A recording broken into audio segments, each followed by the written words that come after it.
What's up, guys? Welcome back to another episode of Sparky Built. Today is going to be short, sweet, and to the point. We are doing subframe connectors on Freddy back there. These are from Tin Man Fabrication. I got them off of Summit. You can get them directly through them as well. Pretty good, fairly priced kit. I already got started without you guys, but here's all you've missed. We got the car up on some jack stands or ramps. Now, when you're underneath your car, you're going to get to your front rail, and basically you're going to cut off this back cap. So we cut right along the tab here, and then I just cut that off. Now, next step we got to do, can't see up in there, it's full of dirt. We're going to clean that out. We're going to vacuum it out while we have the opportunity. And then we're going to stick this subframe connector in the front, and it'll overlap around this here at the back. We'll mark that with a Sharpie. We're going to come back and clean all this off. And I'm going to die of swallowing dirt and rust from under this car. Look at this. So gross. So gross. So we're going to grind all that off, get a fresh coat of paint on it, and then we're going to put that subframe connector up in the front. It'll weld in. We'll beat the, we got to put a little notch in the front rail and hammer it up to match the new subframe connector. Weld that and then weld the back out. Should be pretty short and simple. We're going to get after it. So on a factory Cougar or Mustang, your factory fuel rail will run down this driver's side. You're going to have to take that out to get this done. Then I assume you could put it back in place. I don't have factory fuel rails. I don't know. On mine, the transmission cross member is in the way, but I'm redoing that. And on a factory car, it will not be. So you get the end cap cut off, vacuum it out. Now we're going to slide our subframe connector up in there and have the first look at it.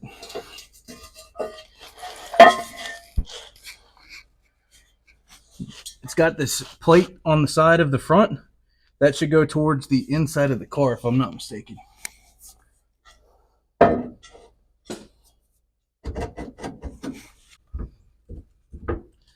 So the directions say this is supposed to slide in about 6 inches to the front. And it's you're supposed to drill a 1/2 inch hole for plug welding on either side at 2 and 4 inches. I have seen some reviews that say don't drill them at 2 and 4 inches, that you need to measure first. I think that depends on the year of the car. I think for the 65, 66, 67 Mustangs, well, I guess 65 to 68 for sure, it would be fine. I think 69 and later went to a longer wheelbase, and the Cougar is, of course, a longer wheelbase. So we're going to double check that. It was, they just took and sliced this, did a little pie slice right here, because this is where that plate's at, and they bent this into the tube, and then they full weld around here, back side, bottom, this side, and then back here. You can see it's a nice fit. You can get a full weld on this. And that was it. So first thing we're going to do is we're going to make a mark here all the way down this thing. We're going to get that scuffed up, get it repainted, get some paint on the top side of this bar, and then we'll be good to put it back in and weld her in. All right, so we cleaned up under here. Got a light coat of paint on that, just where I won't be able to paint it afterwards. I went ahead and drilled my holes for my plug welds. I'm going to use one of my old transmission holes and this one right here. And then we're going to move our transmission mount and redo it. And then I went ahead and cut out about 1 inch or so back, a little 1/4 inch wedge, so we can bend this piece up and get that welded in. While we were out there, we got the top of this bar cleaned off and painted up. So now it's time to slide this thing back in and get it welded in place. We got this thing back in. Don't make my mistake, guys. So I notched the bottom to fold that up, and I wasn't thinking, because in their video they have the car, they show it notching the bottom, but their car is up on a rotisserie on the side. So it's actually the inside. So I just need to cut this a little bit, and then we can fold this in where that plate is on the side. Fold that in, and it should be good to go. It's no big deal. I'll fill this in, weld it up.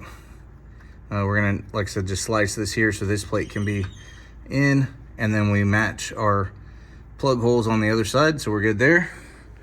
And we're back in place on the back here, like that. It's ready to weld, and I'm pretty happy with that. So let me get this welded up. I'll bring it back in and show you. All right, so we got these things installed. I'm gonna show it to you real quick. The front goes in all the way up to here. This is one of my old transmission holes.